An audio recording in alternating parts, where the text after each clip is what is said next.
میں چیلنج کرتا ہوں سارے علماء نجد کو۔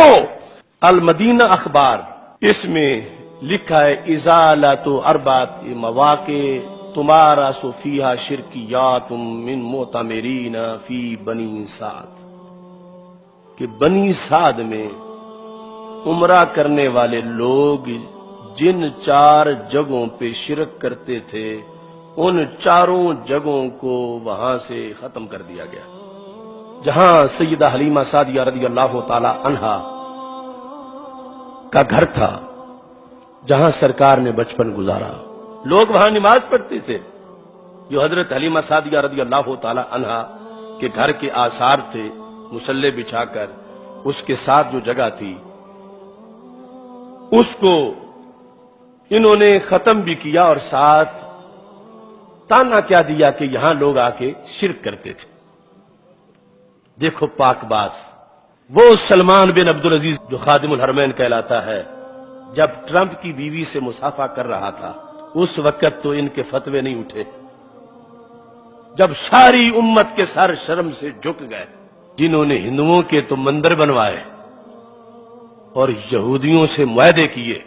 یونیسکو میں معاہدہ ہے سعودی عرب کا، کس چیز کا؟ کہ یہود کے آثار میں سے کنگرا بھی نہیں بھرے گا۔ حجاز مقدس کی زمین میں ان کے آثار نصارہ کے بھی محفوظ، یہود کے بھی محفوظ، اور وزٹر آ کے دیکھیں۔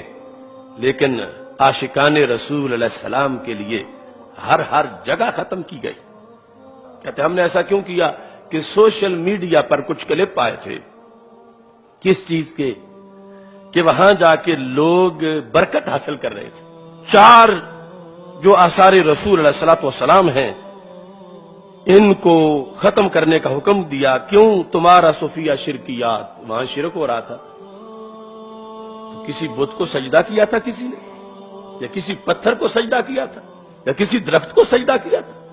انہیں اتنا شرک فوبیا ہو چکا۔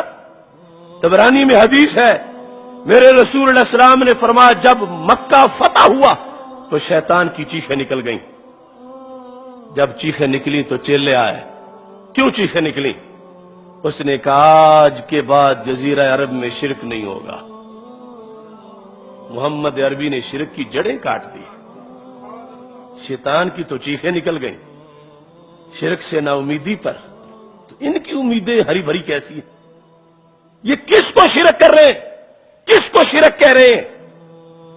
ارے آثار رسول علیہ السلام کو ہاتھ لگانا، چومنا، بیٹھنا، یہ تو سارے صحابہ کا دین تھا۔ میرے آقا علیہ السلام نے تو فرمایا تھا سمانون منہا من امتی، قیامت کے دن جنت سے ایک حصہ جنت کا تیسرا ساری امتیں بھریں گی، سارے مل کے تیسرے حصے میں ہوں گے، 2 حصے جنت کے تو میرے غلاموں کے ہیں۔ 120 صفوں میں 80 صفحے ان کی ہیں، اور اگر یہ قومی ترانہ سن کے مشرک ہو گئے تو صفحے پیچھے کون بھرے گا؟ مذاق بنا رکھا ہے ان لوگوں نے شریعت کے ساتھ۔ جو اس خبر میں جنگ میں لکھا ہوا ہے کہ وہ جو ہے خالد الفیصل، اس نے کہا میں نے حضرت عمر رضی اللہ تعالیٰ عنہ کے طریقے پہ عمل کیا، انہوں نے وہ بیت رضوان والا درخت کاٹا تھا، میں نے اس پہ عمل کیا۔ میں نے کہا افسوس، اے مودی کے یاروں اور یہود کے وفاداروں، جب سلمان بن عبدالعزیز ہاتھ ملا رہا تھا ٹرمپ کی بیوی سے، اس وقت تمہیں حضرت عمر یاد نہ آئے؟ جب ٹرمپ نے لکھ کر دے دیا بیت المقدس تو تمہاری تو چینک بھی نہیں سنائی دی۔ کس منہ سے تم حضرت عمر کا نام لیتے ہو؟ میں چیلنج کرتا ہوں سارے علماء نجد کو کہ تبرک کے موضوع پر تمہارا عقیدہ باطل ہے، نہ قرآن کے مطابق، نہ سنت کے مطابق، نہ صحابہ کے دین کے مطابق۔ جب چاہو، جس وقت چاہو، جس چینل پہ چاہو، میں عربی میں تمہارے ساتھ مناظرہ کرنے کو تیار ہوں۔ میں اب عربی زبان میں چیلنج کرنا چاہتا ہوں، شاید ان کا کوئی جاسوس صحیح ترجمہ کر کے ان کو نہ بتا۔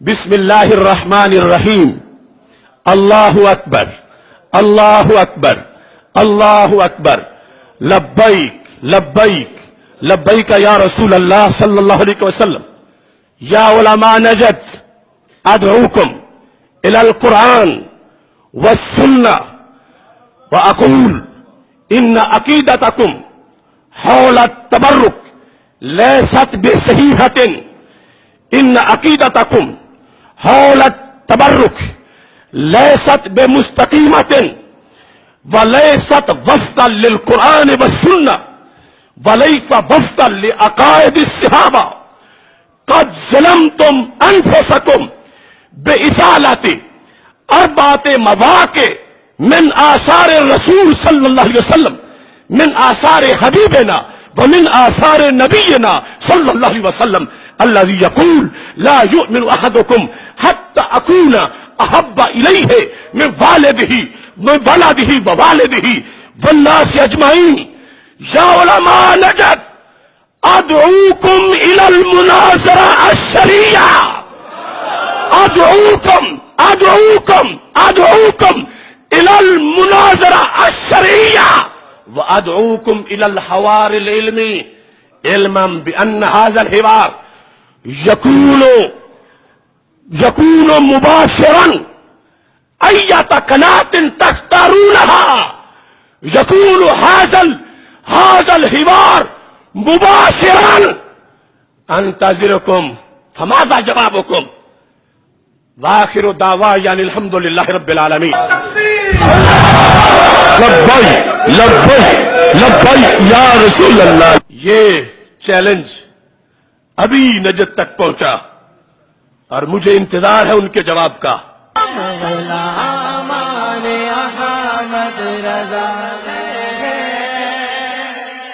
کوئی بھی ہم سے جیتا